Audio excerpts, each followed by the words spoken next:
नमस्कार दोस्तों। दोस्तों कॉमर्स अवेयरनेस के आज के इस प्रोग्राम में आपका स्वागत है। और दोस्तों आज हमारे साथ चार्टर्ड अकाउंटेंट मनोज विजय वर्गीय सर हमारे साथ जुड़े हुए हैं। तो बच्चों में सबसे पहले सर का परिचय देते हुए आपको बताना चाहूंगा कि सर साइंस सब्जेक्ट से ग्रेजुएट है और सर ने 1997 में सीए पास किया था। और सर के अभी राजस्थान में 3 जगह चार्टर्ड अकाउंटेंट्स के ऑफिसेज है, टोंक, जयपुर और कोटा में। और बच्चों मैं आपको बताना चाहूंगा कि सर ने 50 से ज्यादा चार्टर्ड अकाउंटेंट तैयार किए हैं और इसके अलावा 250 से ज्यादा अकाउंटेंट और टैक्सेशन के एक्सपर्ट्स भी सर ने तैयार किए हैं। और इसके अलावा सर 5000 से ज्यादा क्लाइंट्स को अपनी सर्विसेज दे रहे हैं। और सर जो है अभी आईसीआई की कई कमेटीज के मेंबर्स भी है। और इसके अलावा सर आईसीआई के जो एनएलपी कोच भी है और आईसीआई के सर्टिफाइड काउंसलर भी है। तो बच्चों आज के इस प्रोग्राम में चार्टर्ड अकाउंटेंसी के बारे में जानकारी देने के लिए कि चार्टर्ड अकाउंटेंट के लिए क्या क्या स्कोप है, इसकी जानकारी देने के लिए मनोज विजय वर्गीय सर का हम इस प्रोग्राम में बहुत बहुत स्वागत करते हैं सर। नमस्कार अनिल जी। Thank you. और नमस्ते सर। आपकी ये जो कॉमर्स अवेयरनेस की मुहिम है, सबसे पहले तो मैं इसको साधुवाद दूंगा और थैंक यू सर। बहुत अच्छा लगा मुझे कि आपने इस मुहिम में मुझे भी शामिल किया। मेरी बचपन से ही ये तमन्ना थी कि मैं कॉमर्स को जो है ज़्यादा से ज़्यादा प्रोत्साहित करूं और बच्चों को इसके बारे में बताऊं, क्योंकि कॉमर्स ही एक ऐसा सब्जेक्ट है जिसके अंतर्गत ग्रेजुएशन होने के बाद लड़का भूखे नहीं मर सकता, उसको कोई ना कोई रोजगार जरूर मिल जाएगा। खास करके अकाउंटेंट के जॉब की इतनी ज्यादा कमी है कि आदमी मतलब कहीं ना कहीं हर जगह पे जीएसटी लगने के बाद तो इसकी इतनी ज्यादा जरूरत हो गई है कि जिसकी की कोई हद नहीं। तो बच्चे को कोई ना कोई रोजगार, कोई ना कोई जॉब मिल ही जाता है। और अगर उसमें टैलेंट है, वो चार्टर्ड अकाउंटेंसी कोर्स कर लेता है, एमबीए कर लेता है, एसीसीए कर लेता है, सीपीए वगैरह और कोई बहुत सारे जो कॉमर्स के कोर्सेज हैं उनको अगर करता है तो उसका बहुत अच्छा करियर निकल करके आता है।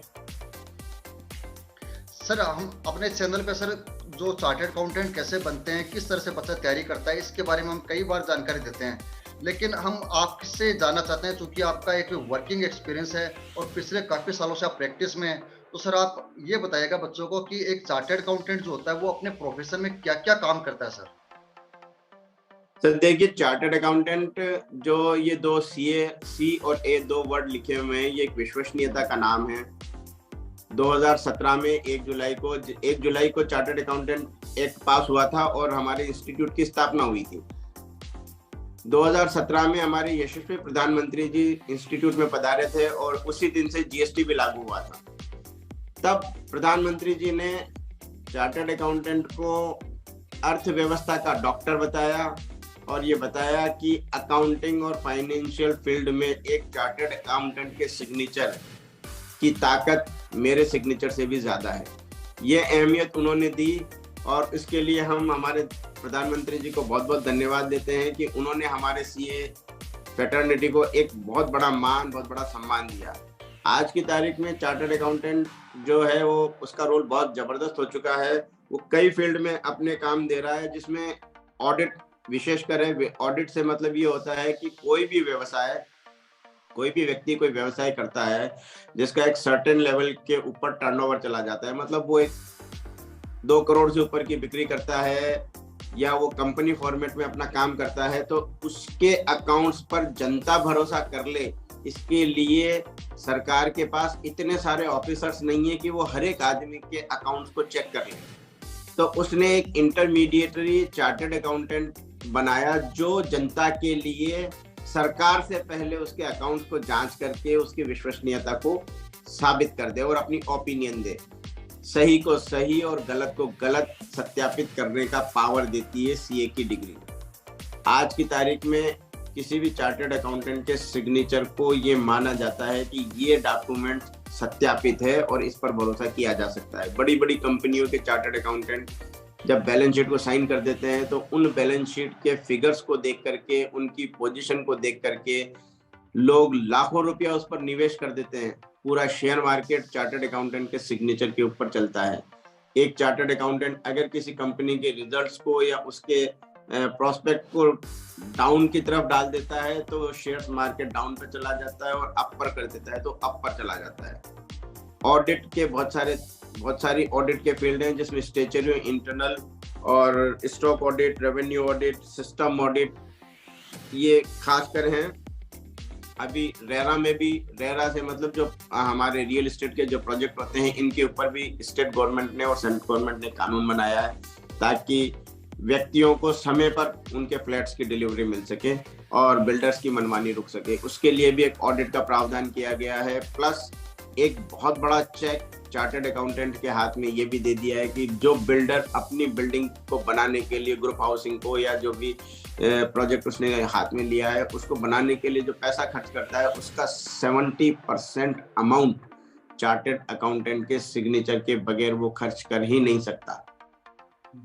इसके अलावा चार्टर्ड अकाउंटेंट के बहुत सारे फंक्शन हैं। वो फाइनेंशियल कंट्रोलर हो सकता है, वो मैनेजमेंट कंसल्टेंसी दे सकता है, किसी बिजनेस को सेटअप करना है तो उसका पूरा फ्रेमवर्क बना सकता है कि वो प्रोप्राइटरशिप में बिजनेस चलेगा या वो बिजनेस जो है पार्टनरशिप में चलेगा, या वो उसके लिए एक फील्ड जो है वो कंपनी का फील्ड होगा, क्या उसका स्टेटस होगा, उसके टैक्सेशन की क्या पोजीशन होगी, टैक्स के फील्ड में उसकी प्लानिंग और व्यक्ति से सही तरीके से टैक्स दिलवाना, टैक्स की कंप्लायंस करवाना। जीएसटी में आज की तारीख में बहुत सारे रिटर्न्स हैं तो उनको समय पे फाइल करना, तरीके से फाइल करना, सही जीएसटी दिलवाना।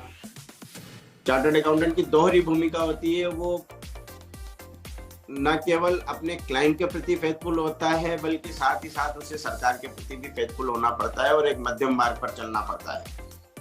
सरकार जिसने उसके ऊपर इतना भरोसा किया है कि उसे ये पावर दे दिया गया है कि आपने जो कर दिया वो सही है, तो हमारी भी ये जिम्मेदारी बनती है कि हम उस काम को इस तरीके से अंजाम दें कि सरकार को भी उसका समुचित मिले और व्यक्ति से भी अनावश्यक ना चला जाए। प्लानिंग इसी पार्ट की होती है कि आज की तारीख में हमारे यहाँ पर इलिटरेसी मान लें या अवेयरनेस की कमी मान लें, लोगों को कर कानूनों के बारे में जानकारी ही नहीं है। कर कानूनों को पढ़ करके, समझ करके उसका एक विशेषज्ञ सीए माना जाता है। तो हम हमारे क्लाइंट को वो सर्विसेज देते हैं जिससे कि कानून की पालना भी हो जाए और उसका कर भी कम से कम जाए, और साथ ही साथ अनुपालनाएं होती रहें, कंप्लायंस होए, टाइम पर रिटर्न चली जाए, टाइम पर उसका डाटा चला जाए, तो सरकार के पास भी टैक्स का अच्छा कलेक्शन हो।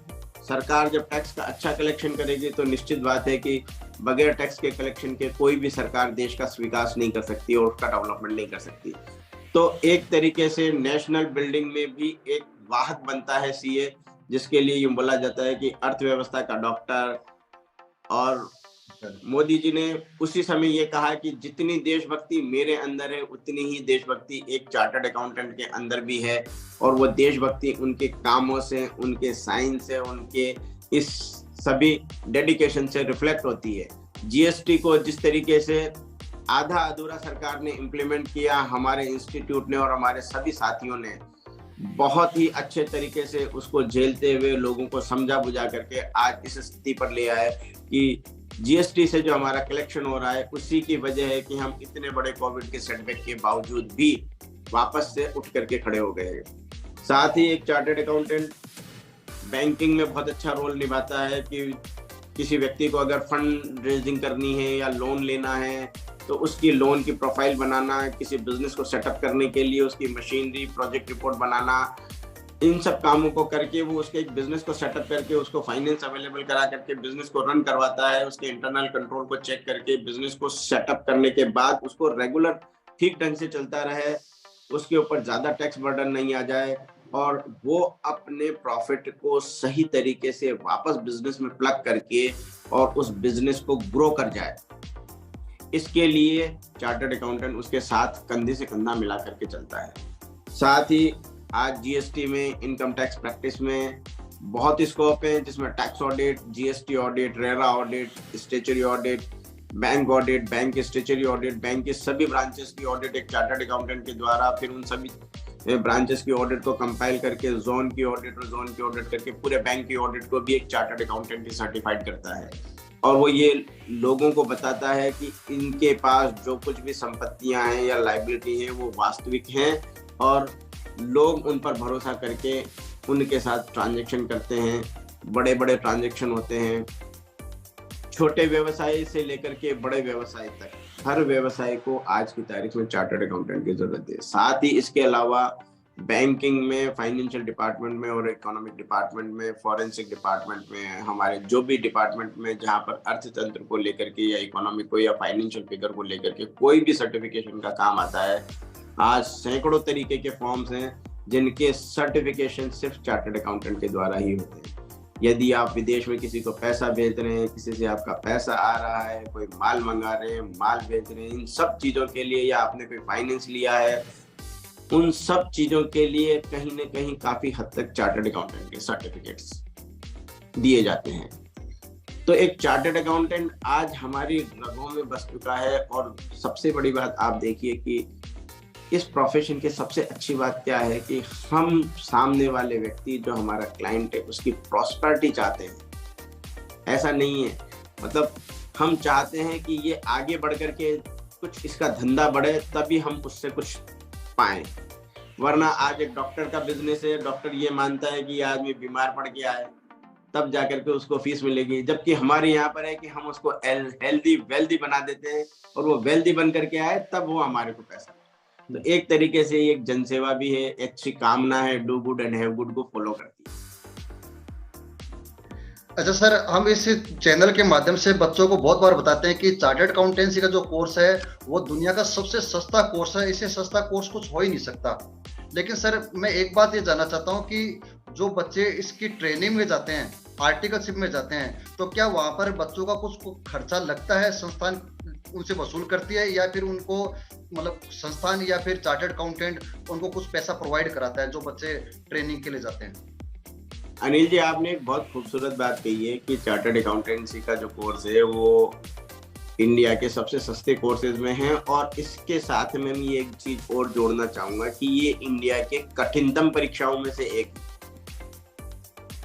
एक लड़का आईएएस कर सकता है जितनी मेहनत में, उससे ज्यादा मेहनत चाहिए होती है उसको सीए बनने के लिए।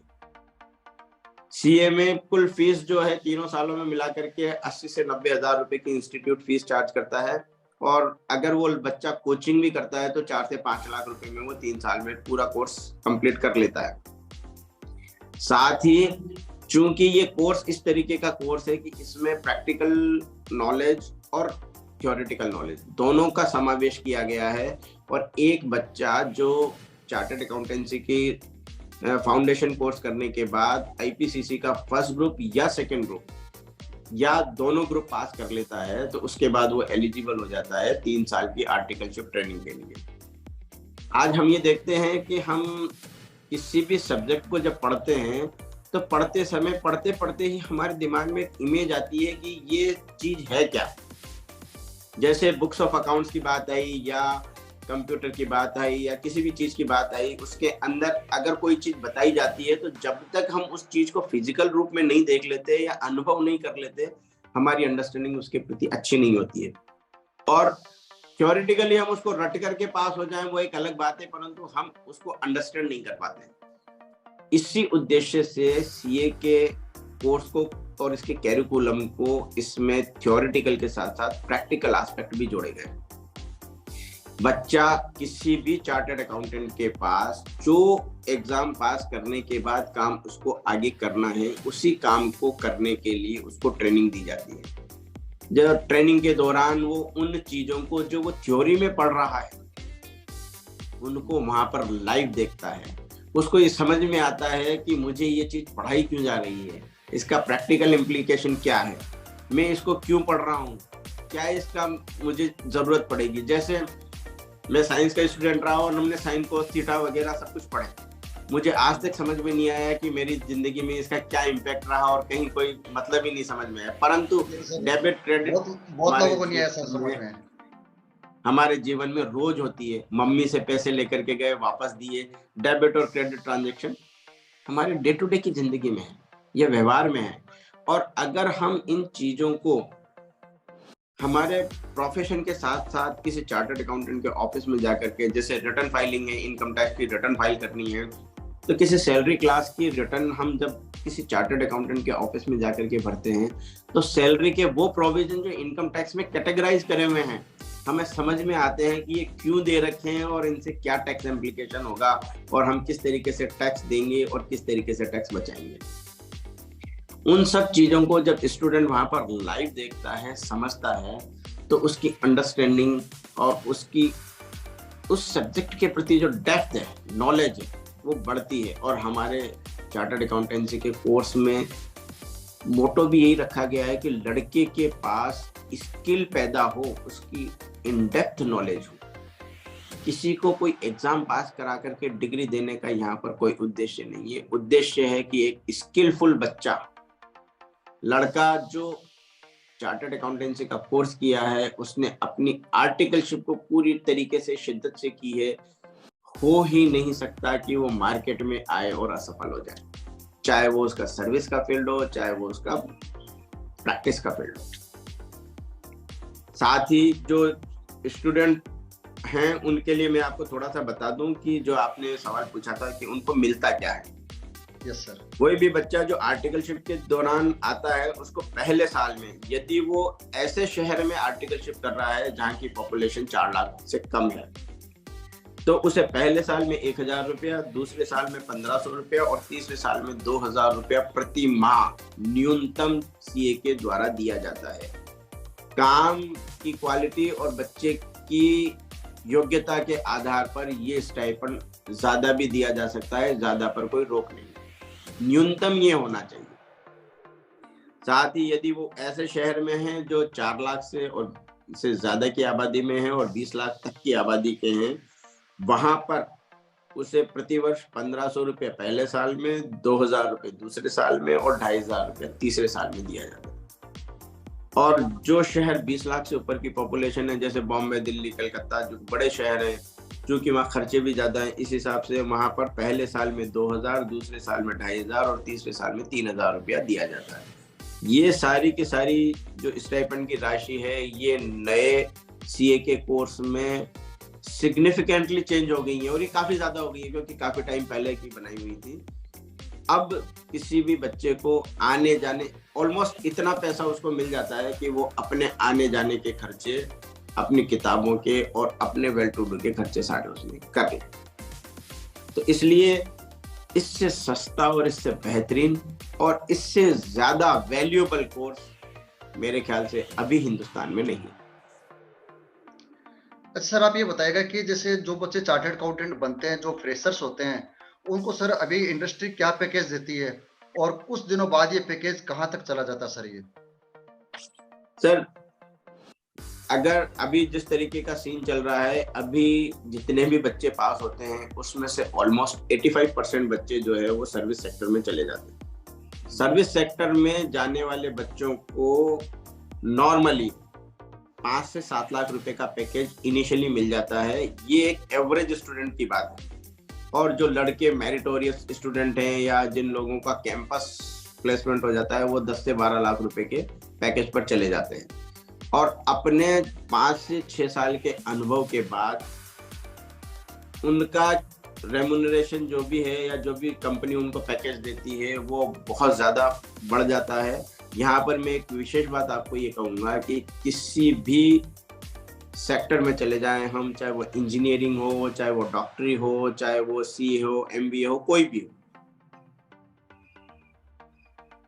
बच्चे को उसका पहला जॉब उसकी डिग्री दिलवा देती है, परंतु उसके बाद की सारी विकास की यात्रा उसकी योग्यता, उसकी स्किल और उसके हुनर के ऊपर निर्भर करती है।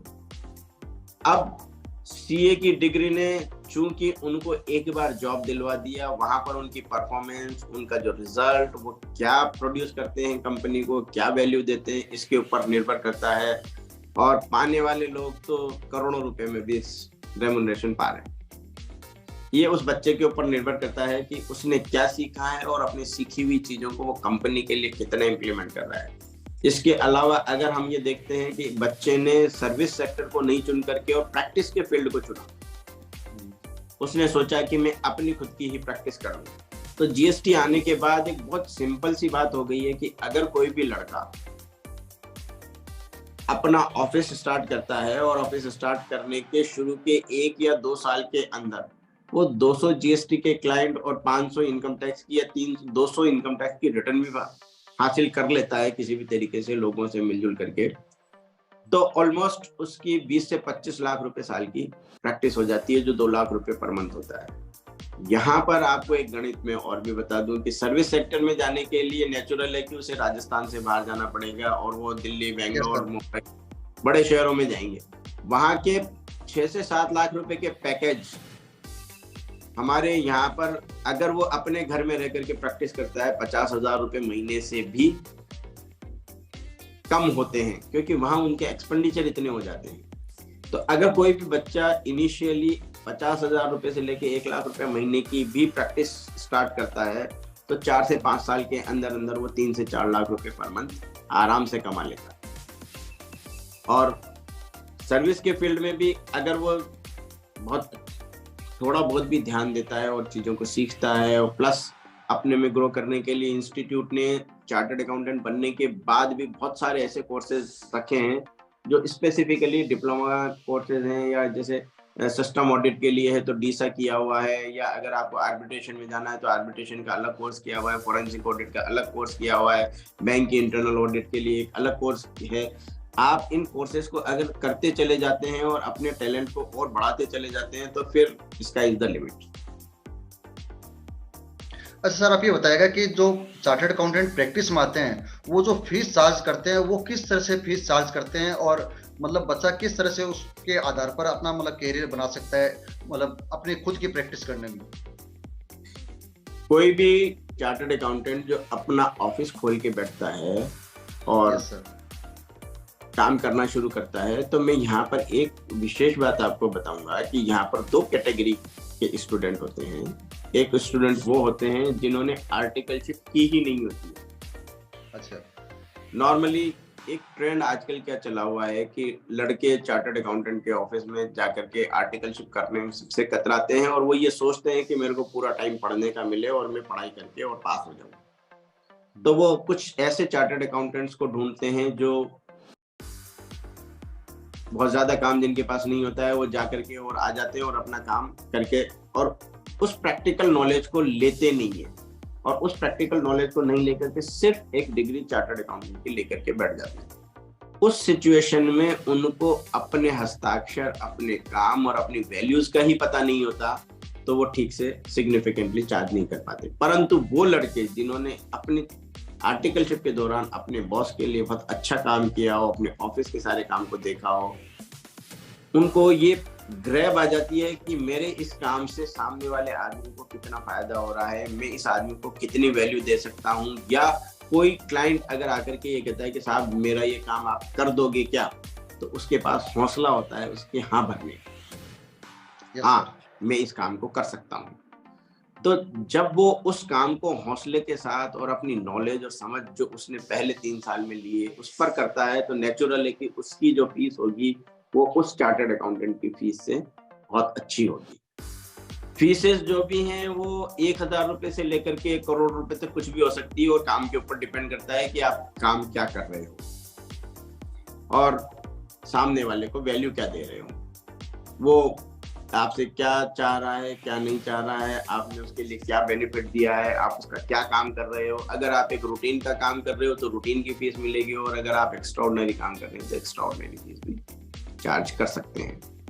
और प्रैक्टिस का फील्ड इस तरीके का है कि सर इसमें आसमान भी छू सकता है बच्चा, और हो सके तो वहीं का वहीं भी रह सकता है। स्ट्रगल बहुत है, सक्सेस की लिमिट भी नहीं है।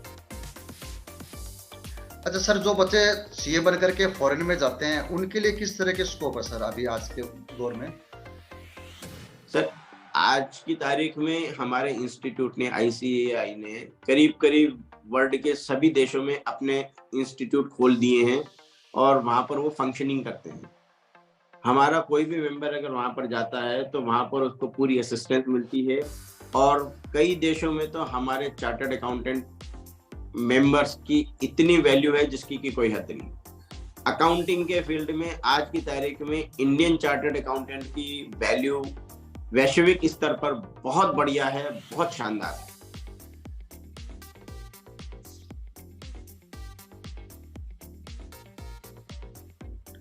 अच्छा सर, जो बच्चे अभी चार्टर्ड अकाउंटेंसी का कोर्स कर रहे हैं, उनको सक्सेस होने के लिए आप क्या शुभकामनाएं देना चाहेंगे, ताकि वो बच्चे आपकी बातों से मोटिवेटेड हो और वो इस सीए के कोर्स को अच्छे से कर सके सर? सर, ये मेरा सौभाग्य है कि मैं अपने आर्टिकल के अलावा भी आपके माध्यम से इन सब बच्चों से जुड़ पाया हूं और इनको मैं मोटिवेट कर पाऊं। सबसे पहले तो मैं इनसे ये कहना चाहूंगा कि अपनी आर्टिकलशिप को पूरी शिद्दत के साथ करें।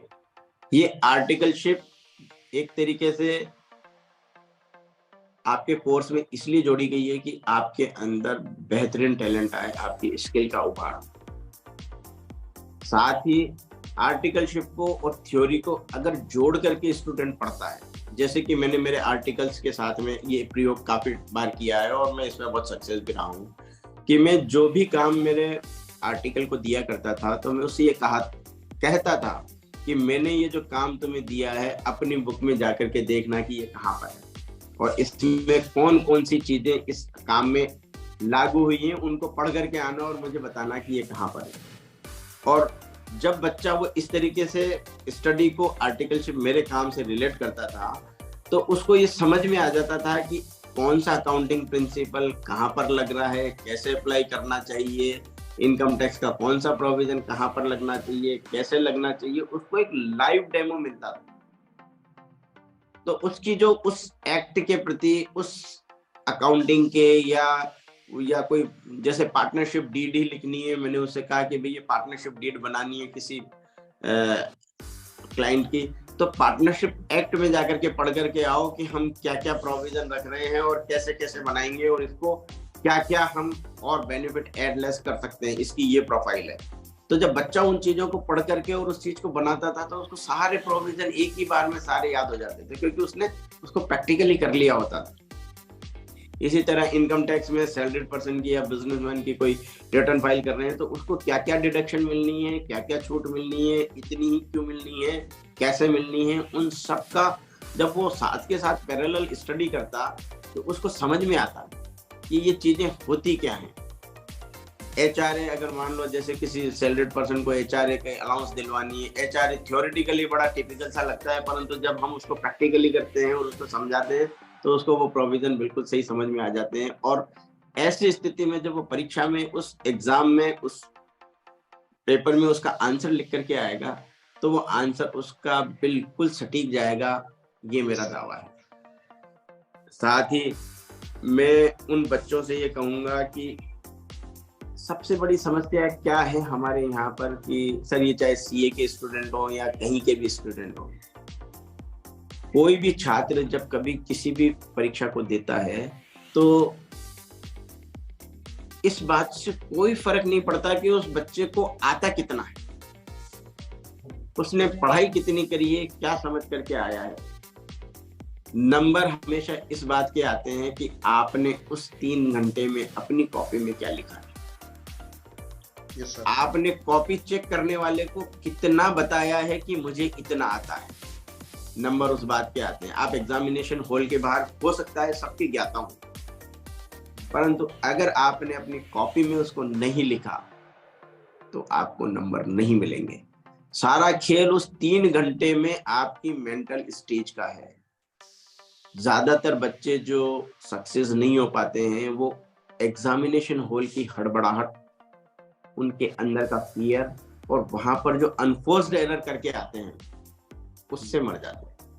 ऐसा नहीं होता कि उनको आता नहीं है। जो बच्चा सीए में आया है, नेचुरल है कि कॉमर्स का टॉपर होता है, अच्छा स्टूडेंट होता है, और जिसने आईपीसीसी क्लियर कर ली, फाइनल के एग्जाम दे रहा है, या फाउंडेशन जिसने क्लियर किया है, तो वो नॉर्मल बच्चा तो नहीं है। बट सबसे बड़ी समस्या क्या होती है कि जब उसने तैयारी करी, कई बच्चे ऐसे होते हैं कि एग्जामिनेशन हॉल में आखिर तक वो किताब को लेकर के पढ़ते रहते हैं और दिमाग में जैसे अपन खाना नहीं ले लेते बफे की प्लेट में सभी ला करके भर दो, मैश कर देते हैं उससे।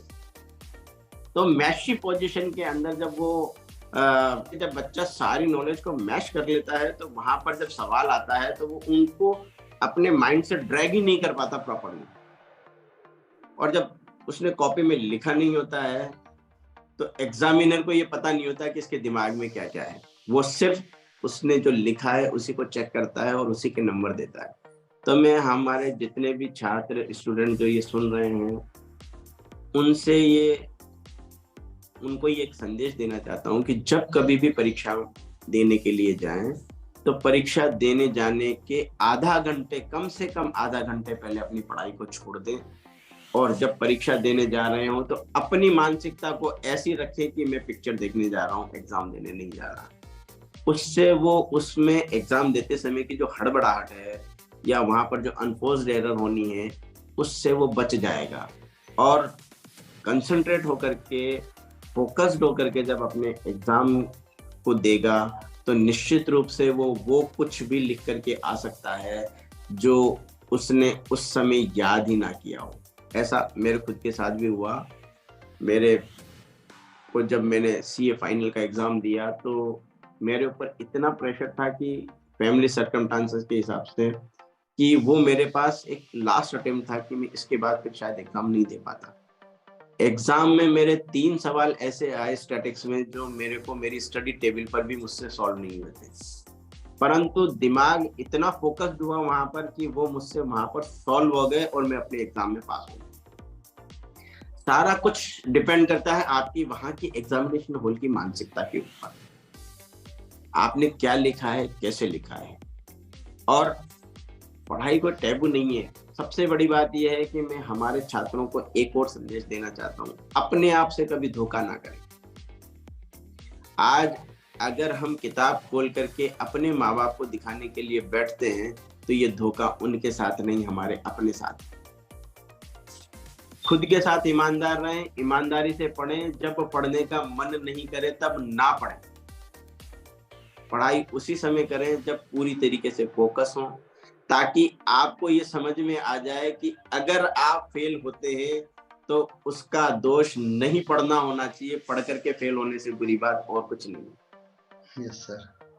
तो मैं चाहूंगा कि बच्चे जो है वो बेहतरीन तरीके से अपने काम को करें, परीक्षा को सही ढंग से पढ़ दें। प्लस पढ़ते समय आजकल कोचिंग का बड़ा ट्रेंड चला है। कोचिंग में बच्चे चले जाते हैं, वहाँ 200 बच्चे एक साथ बैठे हुए होते हैं और जो टीचर पढ़ा रहा है, कोचिंग में पढ़ा रहा है, उसको तो सब आता है और वो पढ़ा करके रूटीन में आधे घंटे में चला जाता है। बच्चा क्वेश्चन भी रेज नहीं कर पाता।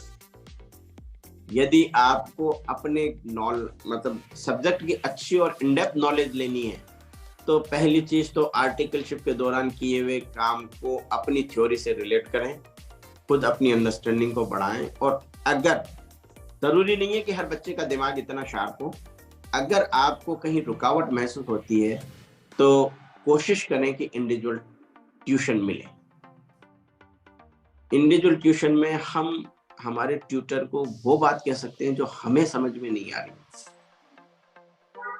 अक्सर बच्चे कोचिंग लेकर के आ जाते हैं, कोचिंग में पढ़ करके आ जाते हैं, परंतु अपने अंदर के भावों को या अपने अंदर के सवालों को इसलिए नहीं पूछ पाते कि यार ये बच्चे क्या सोचेंगे कि मुझे इतना सा भी नहीं आता। थोड़ी झिझक होती है सर, है थोड़ी झिझक होती है बच्चों को, थोड़ी झिझक होती है और वो झिझक धीरे धीरे करके एक नासूर सी बन जाती है और आपको धीरे धीरे करके परीक्षाओं में असफलता की ओर ले जाती है, क्योंकि वो चीज क्लियर ही नहीं हुई। आप ठीक है, आपने समय के साथ याद करके लिख दिया, वो एक अलग बात है। कई बच्चों की मेमोरी, ईश्वर बहुत अच्छी देता है मेमोरी, तो वो एज इट इज याद कर लेते हैं चीजों को और एग्जाम में लिख करके भी आ जाते हैं, परंतु वो एक सॉल्यूशन नहीं है और वो कहीं ना कहीं ट्रैप में आ जाते हैं और बाद में जाकर के वो अनसक्सेस हो जाते हैं। परंतु जिन बच्चों ने चीजों को समझ लिया होता है, जो उनकी अंडरस्टैंडिंग क्लियर हो जाती है, कई बार ऐसा होता है कि वो बिना तैयारी के जाएं तो भी सक्सेस हो जाते हैं, क्योंकि उनको चीजों की समझ आ चुकी होती है कि ये ऐसा ही क्यों होता है। ये जो क्यों शब्द है सर, बच्चों के लिए एक बहुत बड़ा शब्द है। जिस बच्चे के अंदर क्यों नहीं है ना, वो बच्चा अंडरस्टैंडिंग को नहीं बढ़ा सकता। हम चीजों को अगर एज इट इज स्वीकार करते चले गए पढ़ाई करते समय कि भाई 2 और 2 4 ही होता है, 2 और 2 5 क्यों नहीं होता है, जब तक आपके अंदर क्यों नहीं आएगा आप उसके पीछे के सिद्धांतों को और उन चीजों को नहीं समझ पाओगे। तो बिल्कुल सही कहा सर। तो मैं ये चाहता हूँ कि बच्चे अपने अंदर अपना वाई क्रिएट करें। वाई क्रिएट करने के बाद वो ये देखें कि मैं क्या चीज लूं जिससे कि मेरा ये वाई क्लियर हो, उसको मैं कब क्लियर करूं, और जब वाट और वैन उसका आ जाएगा तो हाउ इज क्लियर, अपने आप ही उसको रास्ता मिल जाएगा। और जब वो अपने क्यों को क्लियर कर लेगा तो निश्चित रूप से न केवल सीए बल्कि दुनिया का कोई भी एग्जाम उसको वो क्रैक कर सकता है। कोई भी बच्चा अगर मान लो ये महसूस करता है कि मैं ठीक से नहीं आ रहा हूँ, तो इसके लिए हम मेंटरशिप भी प्रोवाइड करते हैं बच्चों को, और कैसे वो ढंग से एग्जाम दें, कैसे वो पढ़ाई करें, कैसे वो तैयारी करें ताकि वो अपने एग्जाम में मैक्सिमम मार्क्स लेकर के आए, या अपने ट्रॉमा से, अपने डिप्रेशन से, या इन चीज़ों से कैसे बाहर आए जिससे कि वो अच्छे से अपनी पढ़ाई कर सके। इसके लिए घर का माहौल, रिलेशनशिप, माँ बाप के साथ उसके रिलेशन, भाई बहनों के साथ रिलेशन, दोस्तों के साथ रिलेशन, उसकी अपनी सोच, उसकी अपनी अंडरस्टैंडिंग, उसकी अपनी प्रायोरिटीज, उसकी नीड्स, ये सब चीज़ें भी बहुत कुछ निर्भर करती हैं। इन सब चीज़ों के ऊपर भी ध्यान दे आदमी, क्योंकि हम ये देखते हैं कि किसी भी पर्सनालिटी के अंदर या किसी भी एक प्रोफेशनल में, जब वो प्रोफेशन में आता है तो उसकी नॉलेज सिर्फ 15% काम करती है, 85% उसका बिहेवियर काम करता है। Yes sir. चाहे वो एक टीचर हो, चाहे वो एक डॉक्टर हो, चाहे वो एक चार्टर्ड अकाउंटेंट हो, चाहे वो एडवोकेट हो, कोई भी, क्योंकि हमारे यहाँ पर जितने भी काम है उसमें से 80% वर्क रूटीन वर्क होते हैं, 20% में ही स्किल की जरूरत पड़ती है। और बिहेवियर एक ऐसी चीज है जो आदमी से आदमी को जोड़ता है। यदि आपका जुड़ाव ही नहीं होगा लोगों से तो आप अपनी स्किल को दिखाओगे किसको। और चार्टर्ड अकाउंटेंट ये एक ऐसा कोर्स है जो पब्लिक एट लार्ज के वेलफेयर के लिए है। आप चाहे सर्विस में जाएंगे, चाहे आप प्रैक्टिस में जाएंगे, आप लोगों के लिए अच्छा ही करेंगे। आपके द्वारा किए गए काम से किसी का कोई नुकसान नहीं होगा। उसकी प्रॉस्पेरिटी बढ़ेगी, उसकी तरक्की होगी, उसकी वेल्थ बढ़ेगी। अगर कोई इंडस्ट्रियलिस्ट है तो उसकी इंडस्ट्री ग्रो करेगी। और बच्चे जो इस चार्टर्ड अकाउंटेंसी के एग्जाम की तरफ आ रहे हैं या इस कोर्स को ऑप्ट करते हैं, यहाँ पर रिजल्ट की परसेंटेज कम होती है, निराशा ज्यादा होती है, लड़के फेल ज्यादा होते हैं। मतलब जनरली जो रिजल्ट जब आता है तो हम बच्चों से ये पूछते हैं कि भाई मेजोरिटी के साथ हो या माइनॉरिटी में गए हो, तो ज्यादातर बच्चे मेजोरिटी के साथ ही होते हैं और कहने की बात नहीं है कि वो फेल होते हैं, पर फेलियर इस वजह से नहीं होती है कि उनको नॉलेज नहीं है। फेलियर इस वजह से भी हो जाती है कि उन्होंने एग्जाम ठीक से नहीं दिया, उसको प्रॉपर्ली रेस्पॉन्ड नहीं किया। तो मैं इन सब बच्चों से ये आग्रह करना चाहूँगा कि सबसे पहली बात तो कॉमर्स के प्रति अपना रुझान दिखाएं। कॉमर्स एक बहुत बेहतरीन सब्जेक्ट है जो न केवल आपके जीवन को उत्कृष्ट बनाता है, आपको रोजगार परक शिक्षा देता है और एक बेहतर जीवन जीने के लिए आपको प्रेरित करता है।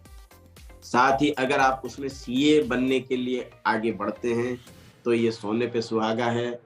ये कॉमर्स का मेरे ख्याल से सबसे बेहतरीन एग्जाम है और आज की तारीख में इंडिया की सारी बड़ी कंपनीज के सीएफओ जो भी हैं या जिनको हैंडल कर रहे हैं या जो उनका ब्रेन एंड माइंड है, वो कहीं ना कहीं कोई ना कोई चार्टर्ड अकाउंटेंट ही है।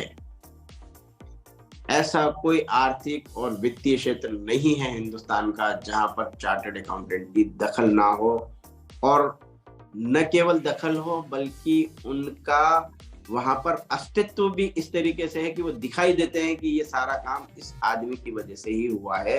अगर ये नहीं होता तो शायद ये सारी चीजें नहीं होती। उन्होंने अपनी वैल्यूज को, अपने एथिक्स को, सबको डिफाइन किया है, बताया है कि हाँ चार्टर्ड अकाउंटेंट है। तो बच्चों, ऐसी परीक्षा के लिए जो न केवल आपको स्किल दे, प्रैक्टिकली आपको परफेक्ट बनाए, आपको थ्योरेटिकल भी परफेक्ट बनाती है, आप ऑप्ट करें, मेहनत करें। किसी भी प्रकार की कोई समस्या हो, मेरे मोबाइल नंबर सर के पास है, मेरी मेल आईडी है, किसी भी समस्या के लिए आप मुझसे संपर्क कर सकते हैं। और मैं अनिल जी का और आप सब बच्चों का बहुत बहुत धन्यवाद देना चाहूँगा कि आप सब लोगों ने मुझे शांति से सुना।